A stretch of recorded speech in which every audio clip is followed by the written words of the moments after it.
माँ लक्ष्मी को कौन प्राप्त नहीं करना चाहता है। सभी को माँ लक्ष्मी की चाहत होती है और सच भी है। लक्ष्मी माँ की कृपा के बिना इस मृत्युलोक में एक एक क्षण बिता पाना बहुत ही कठिन है। भोजन, कपड़े, छत और अधिक अभिलाषाओं में दैनिक भौतिक जरूरतों को पूरा माँ ही करती है, यानी कि धन और पैसा उसी के पास होता है जिस पर माँ लक्ष्मी अपनी कृपा करती है। और यदि आपके हर प्रयास के बाद भी आपको माँ लक्ष्मी की कृपा प्राप्त नहीं हो पा रही है तो आपके पास बहुत ही अच्छा समय है, बहुत ही सुनहरा अवसर है माँ भगवती, माँ लक्ष्मी को प्रसन्न करने का।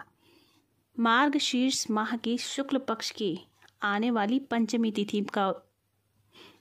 तिथि में ये दुर्लभ योग बन रहा है। भविष्योत्तर पुराण में बताए गए एक विशिष्ट मुहूर्त में मार्गशीर्ष की शुक्ल पक्ष की जो पंचमी तिथि है, इस पर किया गया एक विशेष कार्य बहुत ही शुभ फल प्रदान करता है।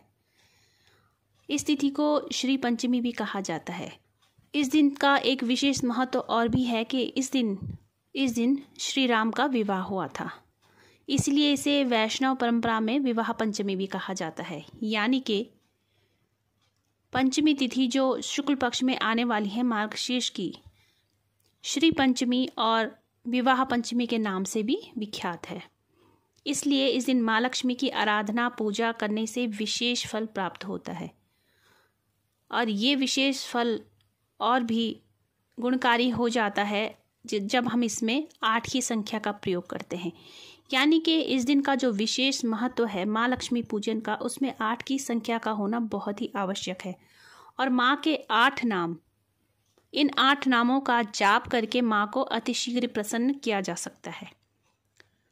मैं आपको बता देती हूँ कि आपने किस प्रकार से ये कार्य अपना संपन्न करना है। इसमें आपको 10 महाविद्याओं में माँ का जो कमला स्वरूप है, उस स्वरूप की आपने तस्वीर अपने पास रख लेनी है। यदि आपको उस स्वरूप की तस्वीर न मिले तो आपके पास जो भी उपलब्ध है, माँ का जो भी स्वरूप है, आप उसको ले सकते हैं। अपने सामर्थ्य के अनुसार माँ को स्नान करवा लें, पूजा अर्चना कर लें। इससे पहले आप चौकी पर अष्टदल कमल बनाकर जल के एक कलश पर नारियल स्थापित कर लें। ध्यान रखें, माँ को जो भी आप वस्तुएं अर्पित करेंगे उसकी संख्या 8 ही होनी चाहिए। यानी कि यदि आप माँ को श्रृंगार चढ़ा रहे हैं तो उसमें 8 चीज़ें रखें। आप फल चढ़ा रहे हैं तो 8 की संख्या में हो, मिठाई हो तो 8 की संख्या में हो, या फिर आप एक भोग की एक थाल भी आप तैयार करते हैं तो उसमें 8 प्रकार का भोग रख लें। यानी जैसे आपने एक फल रख लिया, एक मिठाई रख ली, इसी प्रकार से आपने 8 संख्या पूरी करनी है उस भोग की। यदि आप माँ के मंत्रों का जाप करते हैं तो आपकी जो माला होगी वो 8 होगी। यदि आप हवन करते हैं तो हवन में आहुति भी आपने 8 ही डालनी है।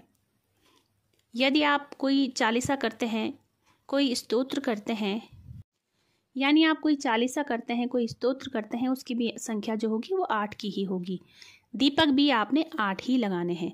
इस प्रकार आप माँ का विधि विधान से पूजन करके माँ को प्रसन्न कर सकते हैं, माँ लक्ष्मी की कृपा प्राप्त कर सकते हैं। माँ लक्ष्मी के 8 नाम जो हैं वो इस प्रकार से हैं: चंचला, चपला, मनमथा, ख्याति, ललिता, उत्कंठिता, माधवी, श्री। आप जब इन नामों का उच्चारण करेंगे तो आपने ओम लगा करके करना है। जैसे ओम चंचला नमः, ओम चपला नमः, ओम मनमथा नमः, ओम ख्याति नमः, ओम ललिता नमः, ओम उत्कंठिता नमः, ओम माधवी नमः, ओम श्री नमः। उसी प्रकार जब आप हवन करेंगे और हवन में आप आहुति डालेंगे तो इसी प्रकार नामों का उच्चारण करके अंत में आपने स्वाहा लगाना है। तो इस प्रकार से आप माँ लक्ष्मी का पूजन कीजिए, माँ लक्ष्मी को प्रसन्न कीजिए। माँ लक्ष्मी की कृपा सदैव आप सब पर बनी रहे। जय माता दी।